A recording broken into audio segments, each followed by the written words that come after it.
The Seattle Sounders' brand new 2025 kit is here. Inspired by two traditional Southern Coast Salish weaving techniques, twilling and twinning. These techniques, passed down through generations, honor the resilience, deep-rooted ties, and creativity that define the cultural fabric of this region. The striking deep blue jersey will be worn by the Sounders for the next 2 seasons to honor the club's deep connection with the Puget Sound and shared responsibility as stewards of the Greater Salish Sea watershed. Backing up that commitment, the Seattle Sounders will donate up to $50,000 to benefit community charities around the Puget Sound region. To get your very own Salish Sea kit, visit lobbingscorchers.com/kit. That's lobbingscorchers.com/KIT.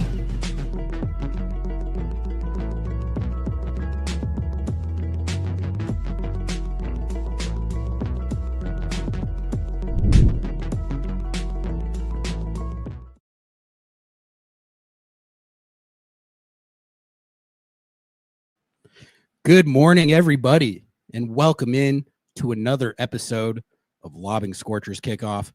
I'm Ari, that's Nico, and we've got a big show for you here this morning. The Seattle Sounders took a little trip up north to Vancouver, Canada.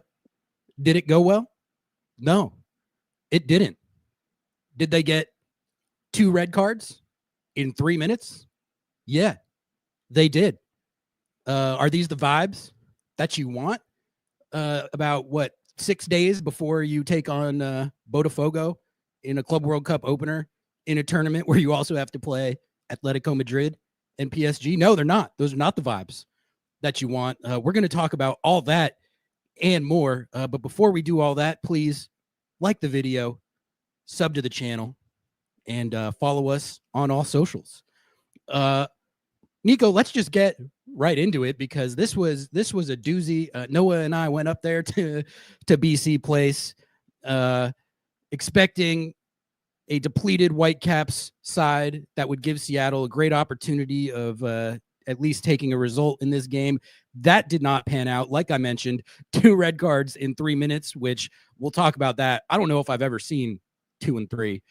But I'll give you the floor to start us off here this morning, Nico.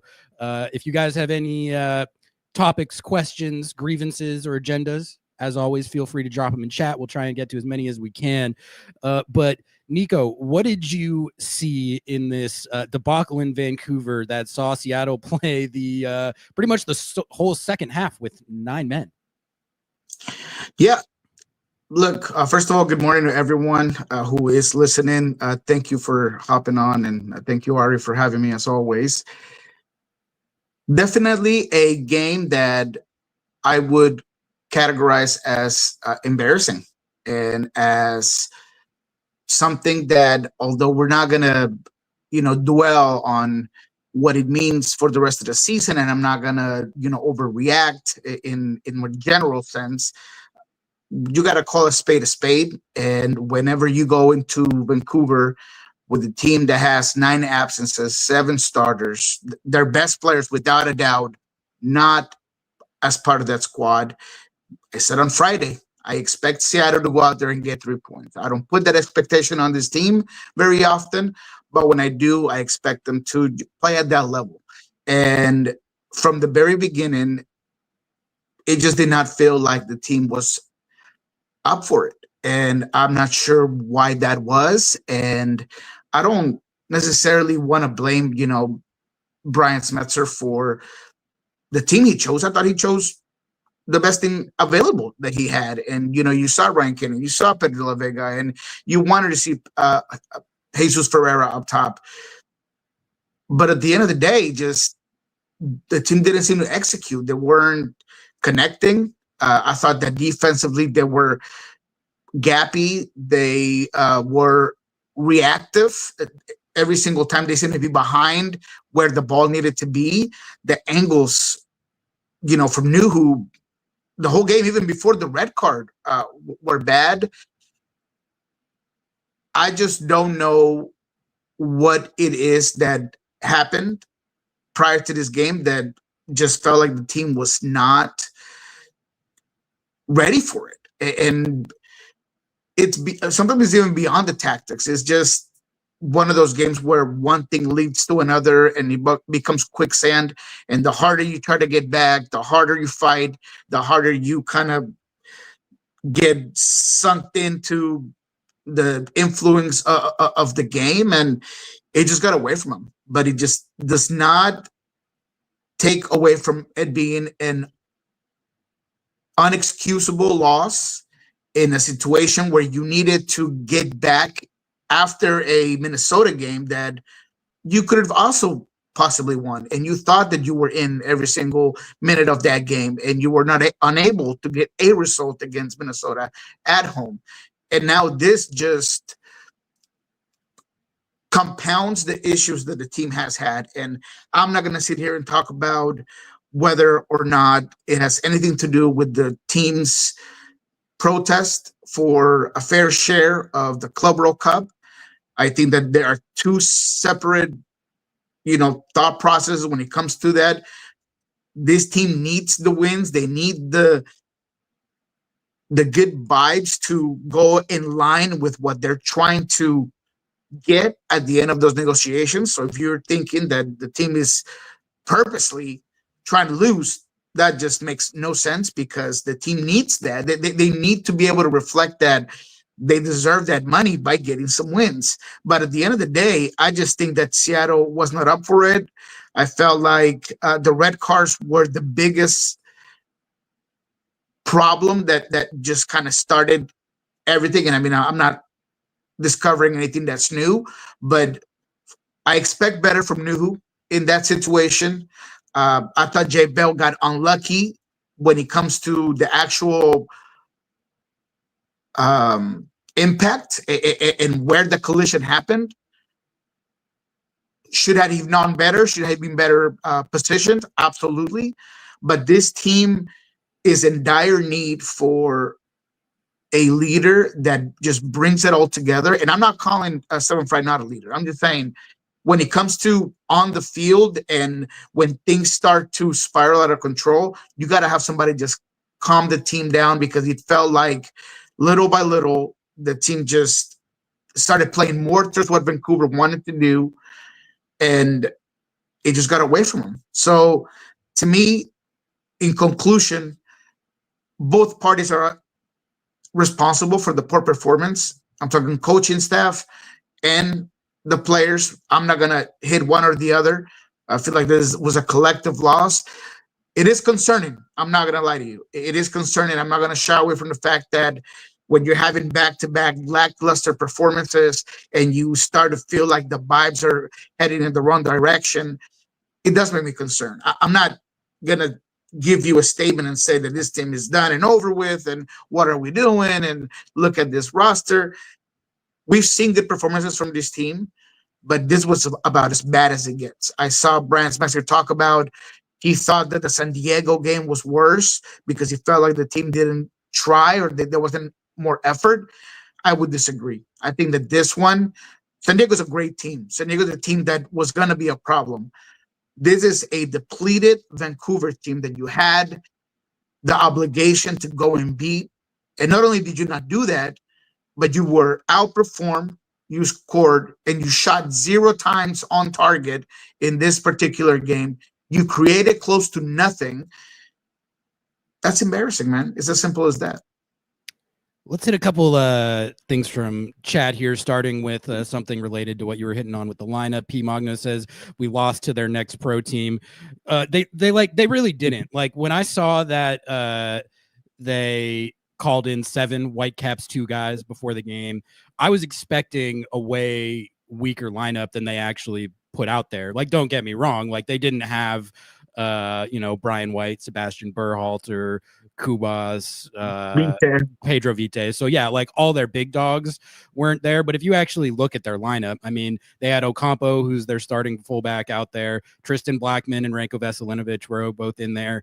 Laborda is a guy who plays a lot for them. Sabi is a guy who plays a lot for them. Ralph Priso is like a player who has a lot of MLS experience. And Daniel Rios is there when Brian White isn't available. He is their backup striker. So it was honestly a stronger lineup than I was expecting from Vancouver. But I think even in the first half, before it went all off the rails, I did have the thought, Nico, that I think this was probably getting talked about like a guaranteed win more than it actually was.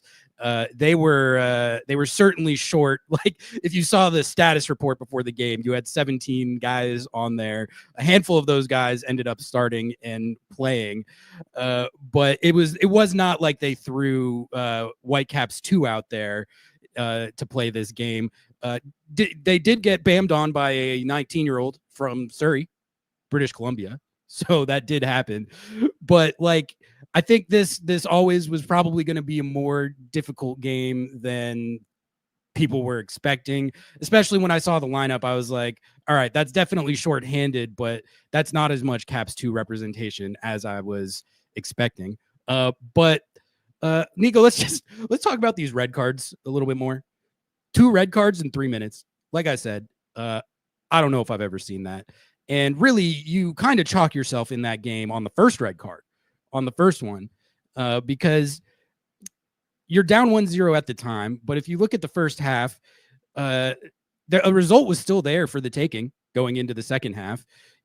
You didn't generate enough on offense in the first half. Really past that, Ryan Kent probably generated the best chance of the game for Seattle 2 minutes into the game. Like when he had that run down the left side, he puts that in. Alex Roldan hits it. That was a good chance. That was the type of stuff that you want to see Ryan Kent do. But then past that, like Brian Schmetzer mentioned, they just weren't able to generate enough in the first half. But you still have a fighting chance in that game. Yeah, you got bammed on by a 19-year-old from Surrey. It's only 1-0. It's 11 on 11 at that point. Like you got to go out in the second half and respond to a lackluster first half. And instead, they get 2 red cards in 3 minutes. The first one that Nuhu got is just he did a lot of things wrong on that play, starting with the angle that he took to try and cut off the runner. He gets beat, but then once he gets around you right there, you can't grab him by the shoulders and throw him. Like you know that if you do that, before you do it, that if you do that, you're going to get sent off. Like there's no question about it. So that was the first thing that led to the game going fully off the rails. The Jay Bell one is tougher. Like when I'm evaluating these things, I try and think of like, what could he have done differently, if anything? And it's like, yeah, his feet get tangled up. I don't think he's trying to do that, but it's situational awareness. Like you have to know again that you're susceptible to something like that, and that your teammate also got a red card 3 minutes earlier, and just you can't let it happen. You can't get the second red card and have the rest of the team finish with 9 men. So like Nico, what do you attribute that little sequence to? And I guess you kind of mentioned it, but there's so much drama going on with this team right now off the field.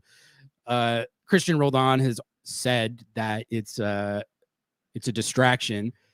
So, I mean, do you think this off-field drama is starting to seep in, or has started to seep in to what we're seeing on the field right now? Because I honestly don't know. Like, I'm not inside anyone's head, so I can't say.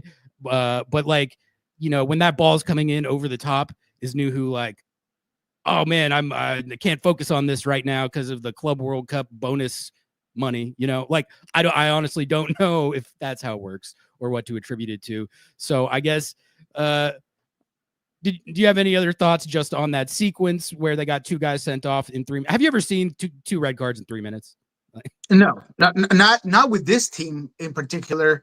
Maybe Sudamericana game, I've seen something like that where it's been a double yellow and a straight yellow after a reactionary big foul. But when it comes to what you mentioned, I think that all we can do is speculate, and I feel like it's a common or a human sensation to feel like, okay, first of all, 2 things. One, Christian Roldan has already said that this whole thing has been a distraction. And when players are spending times going over, CBAs and Zoom conferences and things of that nature rather than film study and things, I mean, he can't get away with things. So they've admitted to it being a distraction. I'll say that it is still continue to be a distraction. Secondary, I think, is a human emotion for you to feel unmotivated. And after the whole Adrian Hanauer situation happened, and I know that there was a players meeting and they were trying to find some common ground and things, but I might still feel jaded. I might still feel some sort of way. And Seattle is a team that it's about that unification and fighting for the badge and all of these things. And when there are things that make me doubt whether it is commitment from management or the league or whatever, it can mess with my mentality. So I can only speculate. I'm not going to say that that's the reason why this game got out of hand, but perhaps there are factors that are included in bad decisions, in poor angles taken, where the line was at. I use the word reactive. That Jay Bell red card happens because he is not reacting early to that pass. Yes. And it's not just where it drops, because he does kind of misreads it. But as soon as there's no pressure on the ball carrier and you as a defender find yourself as high up the field as you were, you have to know that the run is going to come and you got to previously anticipate it. Usually this team has Yemer Gomez Andrade, who is the correction to any issue that happens in that part of the field whenever a center back or a fullback takes a bad touch or they're misplaced. If there's one guy that's going to correct it because he has the speed to do so, is Yemer Gomez Andrade. They don't have that right now. And that is huge for him. That includes Nuhu. Nuhu, despite his speed, he knows that Yemer Gomez Andrade is going to be there to help out. And you can see how much the team needs them. So it is awareness. It is about understanding what the Whitecaps were going to do. Brian mentioned something about he thought that he was surprised that they played with 3-man backline, defense is a 5, and the way the pressure works, he needed it to be 3-on-3 to match the 3, and they had maybe not been working on that. They were working in 4, so he took accountability for that. Maybe that has something to do with how direct they played, but I mean, there was nothing about the starting lineup and the approach to the game that was any different that we've seen that should have surprised you, except for maybe the formation. And that's two different things. The system, the principles were the same. So it all goes back to, is there distraction? Is there a animosity in between what the players feel like it's rightfully theirs? We saw Stephen Fry and a bunch of other teammates, I believe, put social media, the fair share they all posted it on IG at the same time. They all posted on IG at the same time. So are you maybe thinking of other things? Yes, I think that's a small factor. But at the end of the day, it is about executing in the field, and that just didn't happen here. I will say one thing. Just trying to think and figure out what it is that went wrong. BC plays, and we side with, I think it was Minnesota that played them last over there. And Minnesota is a team that plays off the counter. They need to be very proactive in the passing. They need to be effective in the passing. And Eric Ramsey mentioned that the field makes it very difficult for the passing to work. I also know that when it gets hot, it specifically makes the ball really sticky or really slow when it comes to the specific field. So did that have something to do with? Maybe. Seattle's a team that's possession-based, that does a lot of dribbling. We saw them struggle with it, with the exception of that early opportunity that Ryan Kent had, where he takes on the player, puts the ball into Alex Roldan. Alex Roldan's unable to connect. Maybe that minute or second minute opportunity, if that goes in, it changes the game, sure. But maybe the field and just the way that they were set up just wasn't for their advantage. So looking into what could have possibly gone wrong, maybe I'd go there.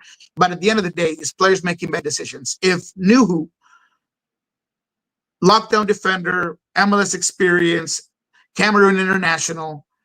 If he can decide that if that player is ahead of me, I have to try to cut the angle and use my speed or hope that Stefan Fry makes a save, then you have to do that. You got to live to play another play. And he made a decision to not do that. Even the way he walked off the field, he knew what he did. And that just doesn't sit well with me. Because if there's anything that we're not expecting out of Nuhu is maybe being an outstanding attacker and putting perfect balls into the 18 and scoring 3 or 4 goals a season. But if there's something that we have an expectation of, is for him to be a good defender. And that's a bad decision. That's poor defending. So it goes on him. And in terms of Jay Bell, he's put into a bad situation where there's a lot of rotating pieces around him, where you're coming into a team that maybe you thought was going to play you differently, but at the same time, you're a pro. You should be able to see that ball coming. You should be able to react prior. So there is individual issues there. I thought that Brian Kent was sporadic. He continues to have issues whenever the game doesn't go his way. I thought Pedro de la Vega was okay. Not great. I thought the pivots were uninfluential on the ball, uninfluential on defending, and that's not because they didn't want to do it. I just felt like they were kind of bypassing the midfield. The Whitecaps were so direct that it was just difficult for them to influence the game. So you can make excuses about everything, but there just wasn't enough on the field. There was not enough defending in the box, in the 18. The pressure was non-existent from the top. They were trying to put a lot of numbers forward to try to prevent Vancouver from getting in a flow, and they were passing through it. It was just a poor game. And although I've said this 1,000 times, soccer is circumstantial, that's 2 games back-to-back where you are not doing what you're supposed to be doing. You're unable to figure out, regardless of how simple the system is in front of you, because you knew what Minnesota was going to do. You knew how Vancouver was going to play to a certain extent, and you're still unable to bring in your system, your identity onto the field, your tempo. Those are the things that are, hard to excuse. I think Baby Siorka put it well here. I think distraction more so is in focusing on meetings, negativity, playing for a badge that feels like it doesn't have your back, maybe all talking about it before the game, not the same game prep. Yeah, I think there's the general air of negativity. Like that doesn't help you play well. And like I think more so than like distracting them, it just like it manifests like in how you play. So yeah, like another one from Baby Siorka. It's just like if you have a family situation or something to deal with outside of work, these guys have Club World Cup distractions, families, newborns. One more big thing is a lot on the plate. Yeah, like exactly. And I think that more so than like it being a distraction of them like thinking about it while they're on the field on an individual play, it's just the general vibe, the negativity, the drama that does not help you perform. It certainly doesn't. Nico, I think like if we're talking about the struggles that they had in attack this game, I just felt like the first half they couldn't get the game state to what they needed it to be to take advantage of the circumstances. The way I was thinking about it going into this game is, all right, like yes, it's a stronger lineup than I thought, but a lot of these guys were on the status report with having come down with that illness. Tristan Blackman was really sick in the days leading up to this game. That's one of their best players. So the question is like, what do you have to do to take advantage of that? And to me, it's run at them. Like run at them from the opening whistle, and like to do that, get out in transition. And I didn't think they were able to do that enough, which is partially a credit to Vancouver. But it just felt like there was they had a lot of possession in the first half, I thought, in the final third, but it was just knock it around for a while, pump the cross in, and it was relatively easy for them to deal with.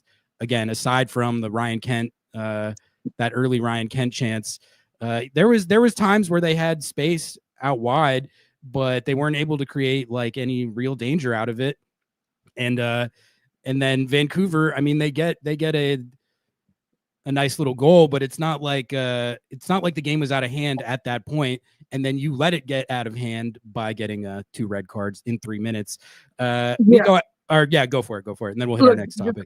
I want to rebuttal something that you said earlier. You kind of touched on it right now. I understand that Daniel Rios is a serviceable, decent MLS player. I think Ocampo has been a revelation. From Cali, he's been fantastic for this team. Defensively, I'm not going to argue there. You got your 2 bosses. You're going to expect them to be solid defensively. But at the same time, I looked at that lineup and said, this is their B team, regardless of they're not being the youngest or the Vancouver 2. But it is their B team against your best. This was your best. There was nobody that wasn't there, with the exception of Guillermo Gomez Andrade, that you were not going to have on the field. So to me, I expected that 3 points. I absolutely expected it with that same lineup. In the first half, yes, you had possession, but that's because Vancouver gave it to you.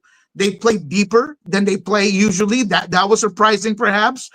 We talked about the 3-man back line. It was 5 back there. There was a lot of white jerseys any single time that Seattle would get forward, but you got to be able to break it down. You got to be able to switch the point of attack quicker. You have to be able to take on players.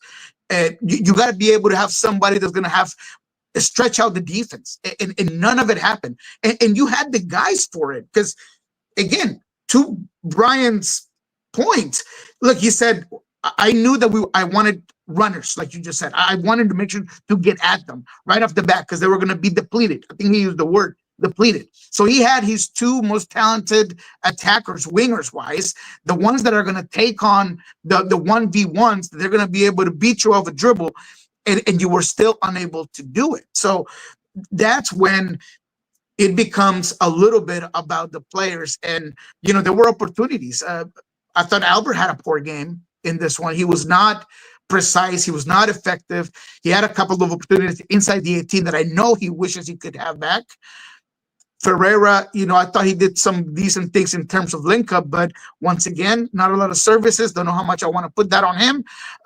Brian said that maybe with the 3-man back line, he would have started Masowski if he would have seen that coming. Don't know how much that would have really done, in my opinion, but I get it. It's a different profile. It's a different player. Would have been interesting. But the game didn't really open up in terms of half chances, opportunities, until Seattle was with 9 players out, because Vancouver was, they took the foot off the accelerator. I also think that guys like Paul Rothrock, they show us again why they should be more respected by the fan bases and, more considered for these sort of games, because the two-way function, the duality of defense and offense from Paul Rothrock when he came in as a sport plug was super important. I wish I would have seen that from the very beginning. So a lot of question marks in terms of just individual performances. I'm not going to doubt the effort. I think that the effort was there. I don't know if the character, the response, once the red card happened and the first goal went in, you're right. The game was still in hand. But I felt like the best 5 or 10 minutes of tempo, let's call it 5 or 6 minutes of tempo, were at the start of the second half, and that was short-lived, because then the red card comes around and it just goes downhill from there. So the lack of response from the team, that's what I want to question here, and the inability for everybody to settle down and understand, hey, we just lost a player. Let's just relax a bit. You talked about transition. I thought that Brian was trying to get them to be more calm, actually. He a couple of times was doing some of this, like, relax with the ball. We just got possession, and we're rushing it into a deep block with 5 and 4. I mean, it was hard to get through. So I don't know if there was anything in terms of principles and preparations that didn't necessarily, that were planned, that took them by surprise, with a couple of maybe exceptions, but it was the players on the field that didn't perform, and they should have performed. This was thought of as a trap game. That's another thing Brian said. We talked about this being a potential trap game to nauseam. I mean, they focused on the fact that this could be a trap game. So there was nothing that happened that they didn't see coming, with the exception of how deep they play maybe and the three-man back line. But that does not excuse the team from how poorly they were defensively. This was one of the best defensive teams last season. That's their MO. That's what keeps their bottom so high, right? Their floor is so high because of their defense. And when that goes out the window, that's when I start to have concerns. Nico, let's talk about Ryan Kent a little bit, because I think, it's clear that he hasn't been able to recapture the magic of those first 2-3 games where he looked like the greatest player I've ever seen. But it was, again, pretty ineffective overall. It was ineffective overall in this game, outside of the one early chance that he created. And to me, it just feels like they need to figure out a way to take better advantage of all the attention that opposing teams are throwing at him. I don't think these teams, they're all doing pretty much the same thing, and it's not that complicated. When he gets the ball isolated out wide, they either just straight up send 2 guys at him, or if he is isolated, they drop a guy, like it's like zone coverage, basically, like behind the guy that he's going against. And so even if he does win his 1v1, they've got one and usually another guy like ready to shade over and just make sure that he is not getting through there, which is been neutralizing him. But when teams are doing that, does it not create an opportunity to unbalance them and find other places on the field where you can maybe create overloads and mismatches and stuff like that? They're not doing that. Like, he's just getting the ball isolated out wide, and if he does make it by the first guy, they have defenders ready to make sure he's not getting by those guys. So they need to figure out a way, when teams are doing that, to take advantage of it. And I mean, I don't know what it is, like maybe not like hit switches or something, I don't know, but like it hasn't looked as hot at all, like since those first few games. What is your take on what other teams are doing to neutralize him, and how Seattle can take better advantage of that than they are right now? They got to take advantage by at times using him a little bit as a decoy, and begin to overload that side and switch the point of attack and be quicker at that. And then at the same time, whenever he does get isolated, you got to be a lot quicker on the ball and get him moving positively behind space. So anytime that in a counter, you need to get him going a lot quicker. So that's the moment that he's going to be able to isolate a defender. But whenever you're getting played with a couple of deep blocks like you have in the last couple of games, it's really hard to do. But you said it. It's about overloading. It's about switching the point of attack. It's about understanding that if I am having they brace a player like that, they brace him with 2, or there's a point of reference anytime that he touches the ball, then you got to use it to your advantage and start hitting the weak side of that specific defense. So they essentially understand that if they're going to have a lot of attention on Kent, they're going to be exposed elsewhere, and then that will naturally get away from Ryan Kent, and then you can go back to him. So I also think that when you sub Ryan, talk about not rushing and just being more poised on the ball, that's part of it. You bring the ball back all the way back to the back line. You keep long spells of possession, and you move the ball away from Ryan Kent. And then all of a sudden, when the space opens up, whether it is by bringing him inside a little bit more at times and not keeping him so wide, but you got to make it less repetitive. You got to be able to change it up. If he's only doing one or two things, he's gonna be easy to defend. If you bring him inside, if you move him around, you're gonna be able to get him open. But if all you want him to do is to get the ball and go dribble 1v1, and there's 3 or 2 players that are on that side, he's never going to be able to get open. So for me, there's a couple of things: him adapting a little bit more, him playing a lot more patient and less predictable, and 2, what Seattle can do with the ball to get him open at times. Daniel says, we Botafogo fans are looking forward to facing the Sounders next Sunday. Hell yeah, man. Thanks for stopping by. I'm one of the cool things about being in a tournament like this or CCC is getting to interact with other fan bases and sort of learn about the other teams. So looking forward to that with all 3 of the teams that Seattle are going to be playing. But Nico, I think that's a good segue into kind of looking ahead here. It's Club World Cup time, baby. And like I said at the top of the show, the vibes are not where you want them to be. You're in a very public and increasingly ugly and contentious labor dispute. You've lost 2 straight games. And the last game that you played was a rivalry game where you got, I'll say it again, 2 red cards in 3 minutes. How are you feeling about the outlook of the Club World Cup right now, Nico? Because it feels like, vibes aside, they're also up against it with personnel. I don't Jordan Morris, I have to imagine, is not going to be playing. We'll talk about that. But given like the setback that he had with his injury, that seems unlikely. Yamar is questionable at absolute best.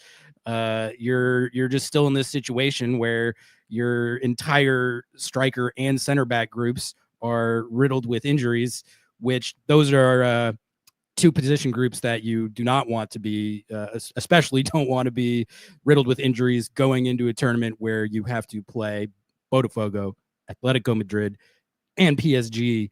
I mean, what do you? How are you feeling about the Club World Cup starting, Nico? Is this going to go off the rails? Do you think once the game kicks off, maybe adrenaline or what have you takes over and they're able to put on a better showing than people are expecting? Just how do you size it up? Look, it's I'm excited. I'm excited for the opportunity for every single one of these players to show up. I'm excited because anytime that you have a heavy underdog, there's always the opportunity for a Cinderella story. And I'm not going to sit here and tell you that there's a great chance of that, but sometimes players come up and they play beyond their performances when they are playing out of their own weight class, to be honest. You never know. You never know. Look, I saw Saudi Arabia beat Argentina, and Argentina going to win the World Cup just last World Cup. Saudi Arabia playing against DePaul and Messi and the rest of that fantastic team, they beat Argentina. They played beyond their potential and beat them. You know, I've seen it with Colombia at times beating teams that are beyond their own, talent pool. You know, you've seen it with Costa Rica, done it in World Cup. In World Cups, I don't know if at the club level it happens a lot, but there are, a lot of examples of a Real Madrid either getting a draw by, Sevilla or other teams. I mean, it happens in soccer. These sort of situations are unpredictable at times. Now, the likelihood is very little, especially with what we just said, that the way the team is feeling right now, the momentum's not really there. There's a lot of question marks on some of your best players. I don't think Jordan Morris will play it. I think Gamar's going to try to force his way into it, but Brian was very clear about not risking him.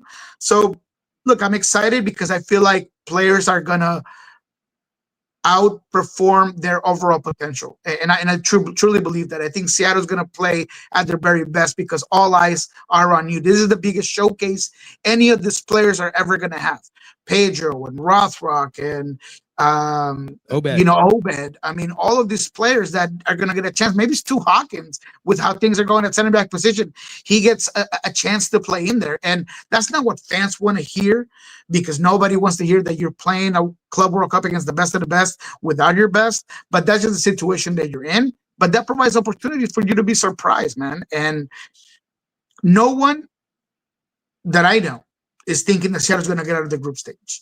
And that's fine. But you do want the team to perform, and you don't want them to get outplayed the way they did just now against Vancouver or beyond, 7, 8 goals. I mean, I'm dead serious that there are people who believe that PSG is going to, put out 8 on the Sounders. And, I understand that it's not of the realm of that it could happen, but I believe that this team is going to play better than they have.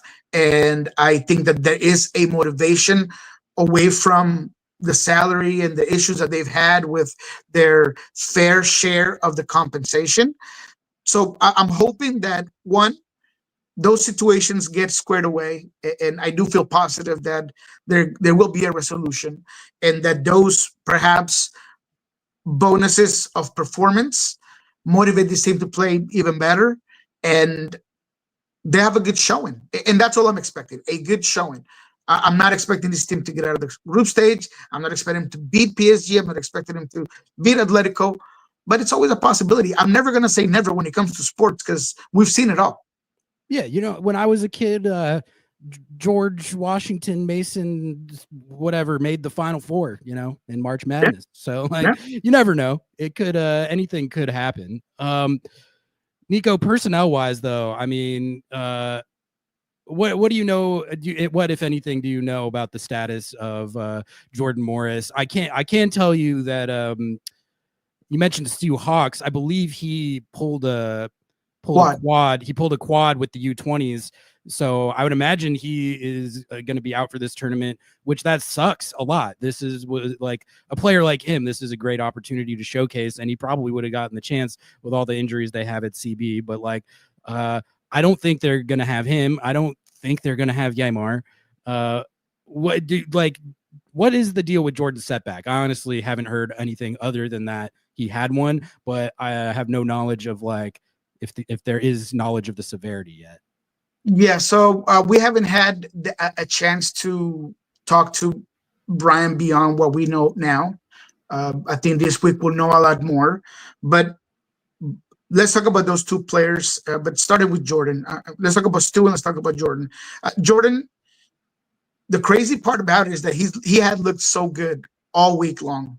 He looked physically ready. He was motivated. He was dangerous on short-sided drills, on scrimmages. You could see that this guy had been dying to get back on the field. On Thursday, he left training early, and it was a sprint onto the left side that you could just tell he knew. And we kind of stopped. We saw his body language change. Trainer came, talked to him for a little bit, and he walked off. Just the body language alone could just tell that it was something serious, that he was disappointed.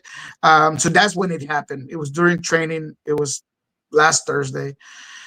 When it comes to the severity, I have not heard anything additional to what we know. I think that I heard Jackson Phelps, I think, on the radio say something about it being not in the same part of the hamstring that it was before, but just below. But that they didn't really know what the gravity was at that particular time. I think the severity. So we'll know more this week. But although Brian didn't come out and say, I'm not playing Jordan or I'm dismissing Jordan from playing the Club World Cup, he caked on a lot of the reasons why it would not be beneficial for him, Jordan, as a player, for the team to potentially risk a player that's going to be so important for the rest of the year. And for what? I mean, right? For what are the reasons to bring a player? Everybody wants to play this tournament. Everybody wants to be able to say that they played against PSG, against Atletico. But at the end of the day, there's more to just this week about this team. You got to focus on the future. You got to worry about the achievable tournaments that you have coming up, Leagues Cup, the standings of MLS play, all of that. So by Brian adding so much to that, he makes me feel, and seeing that this just happened, that the reactivation just happened. Hamstrings are so difficult to come back from.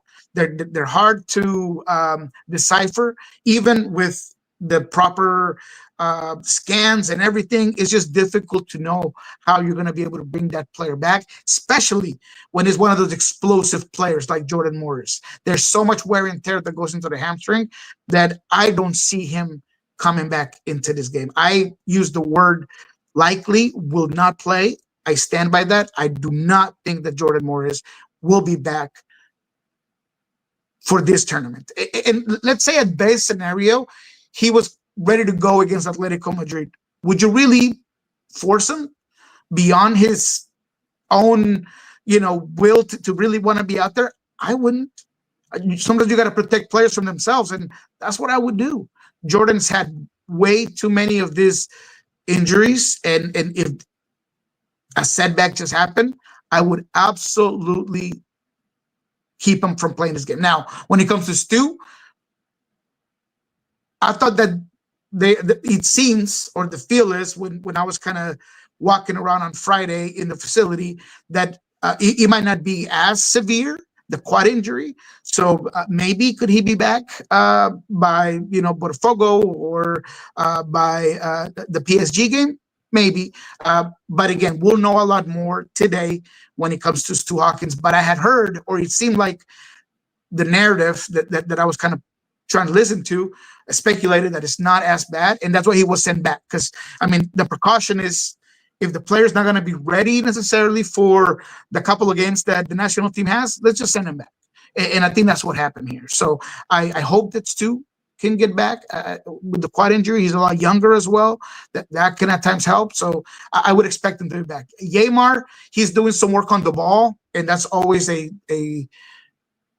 key kind of sign that a player is starting to feel a lot better.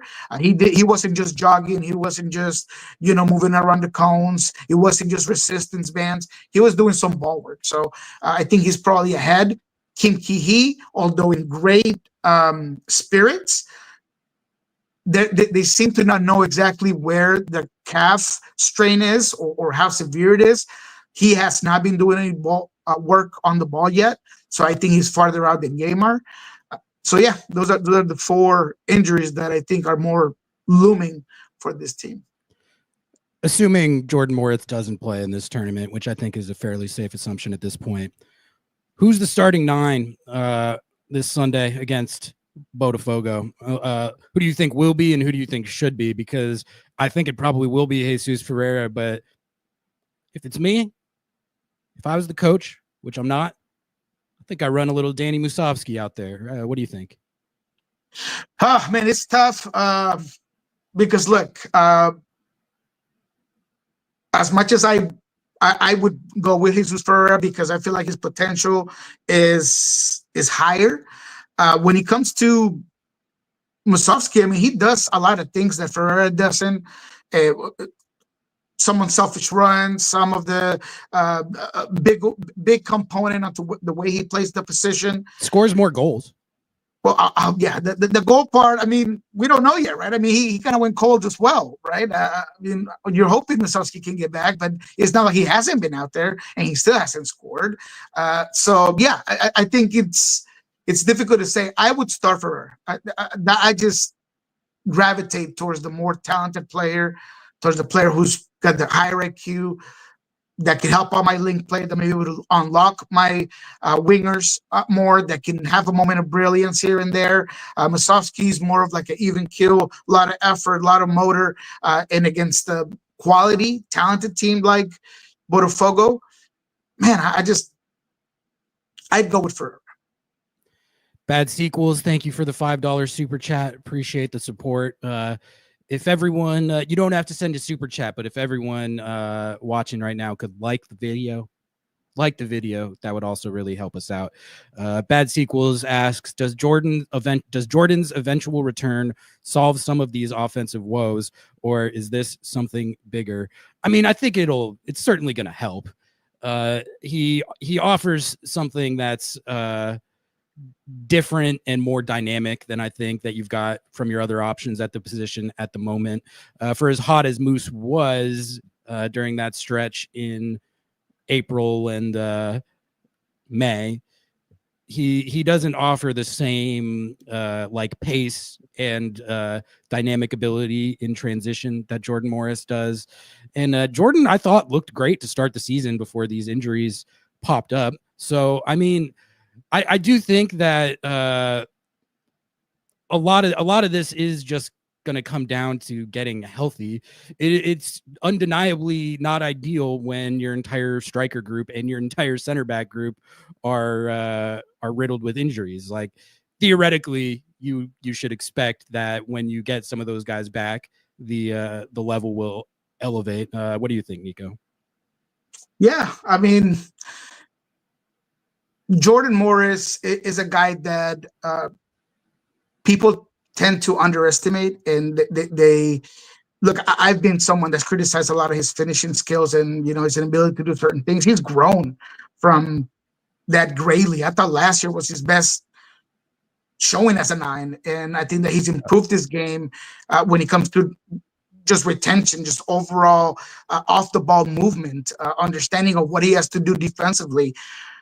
But no one is going to get behind that defensive line the way Jordan is. No one is going to fit better with Albert as they did last season. Once you create a rapport with a player, and look, you could ask Raul who his ultimate best partner of all time it is, he'll say Nico every time. Because once you build a rapport and that becomes a thing, it changes things. You remember Almiron and Jose Martinez?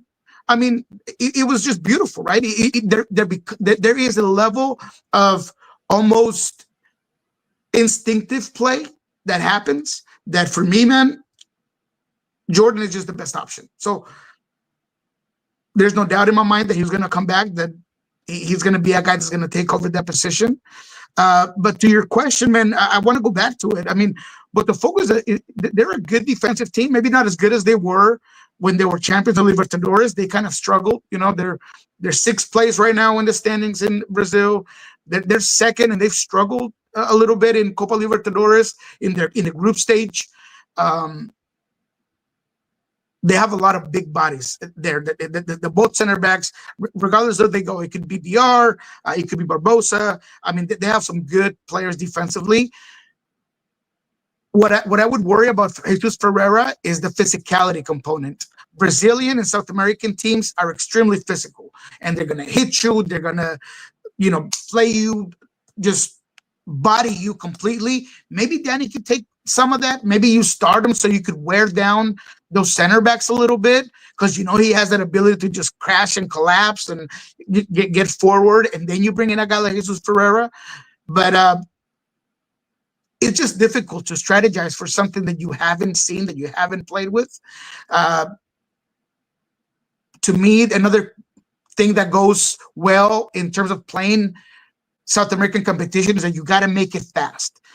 South American soccer is a lot more on the ball, a lot slower pace. If you can get them running, if you can get them going, that would be beneficial for you. So who do you want running? I don't know. I feel like Jesus is faster. You might not see that necessarily in gameplay, but I feel like I see it on the training field. So I don't know, man. It just is a difficult decision, but I would still gravitate towards a guy that has the most talent. But I totally understand why everybody will want to see Masovsky as well, and hope that he gets on another hot streak. Got another one from chat for you here, Nico. This is from Wade. Wade says, hey, Nico, when can we expect to make that U22 signing? Seems like we should have made a move by now for this Club World Cup. Any update on when we can see this signing happen? Yeah, shoot's a tough word. I mean, I understand where you're coming from, but Seattle can only control their desire to a certain degree. You can obligate a team to make things quicker. As I mentioned, the 10-day window sure works for Seattle. and it would be advantageous for Seattle, but sometimes you can't make those deals, especially when you're talking about a U22 player that has a lot more components. In a U22 player, 80% of the time is going to leave a percentage for ongoing sales, and that tends to be a contingency point of how much percentage of that player that club will remain with once he makes another sale. There are contractual things that are just difficult when it comes to U22 players. So let me just say that. So yes, I think Seattle's out there. Seattle's looking. They are narrowing down those targets and those options. But that 10 window that works for Seattle, and it would be advantageous to make something happen. Sometimes even if they wanted to, it will not happen. So, and I get it. I'm not gonna tell you don't criticize that and don't just be more reasonable, because that's not here nor there. I mean, if you want the player, maybe he should be here already. Maybe this should have been happening. Maybe those conversations should have started a long time ago. But just the way the time window works, it just doesn't work well for everyone. I'll just say that.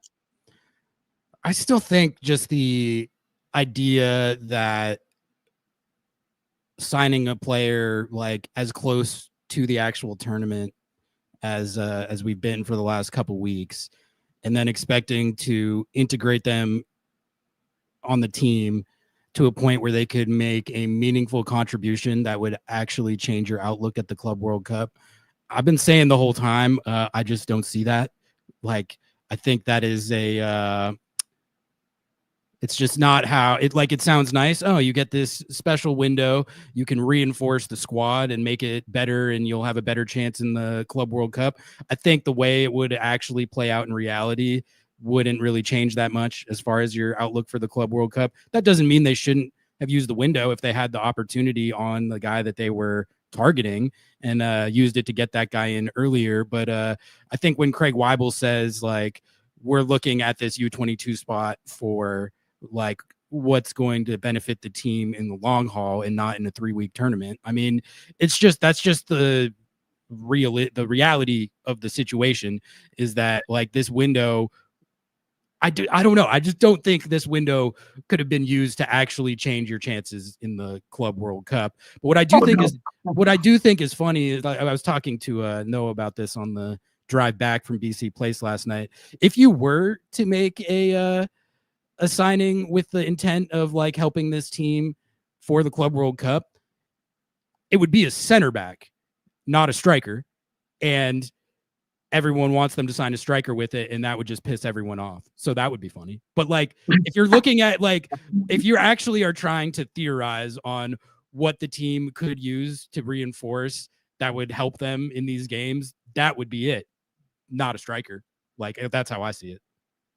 Yeah, no, you're right. And if I'm worried about something going against Botafogo, it's not the attacking end, is the defensive end, because Igor Jesus is a monster for Botafogo. You got MLS known quality players like Santiago Rodriguez, like Savarino. I mean, this team moving forward is what you got to worry about, is how good they're on the ball, how quickly they get numbers forward. Last time I remember seeing them was their Copa Libertadores against with Chile, and they just move the ball so quickly, and they're so good on the ball. Everyone can take on a defender, and as you would expect from South American or Brazilian players specifically. But they're just a team that's hard to defend, man. I mean, it doesn't matter how you do it; they're gonna get you moving. They're gonna get you on the run. They put a lot of early crosses in. They kill for those runners in the box, and it's 4 and it's 5 and it's everyone going after it. They're a difficult team to defend, man. So if we're going into this tournament with not even knowing if Stu's going to be there, and it's going to be Jay Bell and Jackson Reagan, who both had difficult games just now, that's where I would be worried about, is how do we not allow Botafogo, which is the game that you should try to get a result of, because for obvious reasons, when you look at the rest of that group, how do we do that? How are we able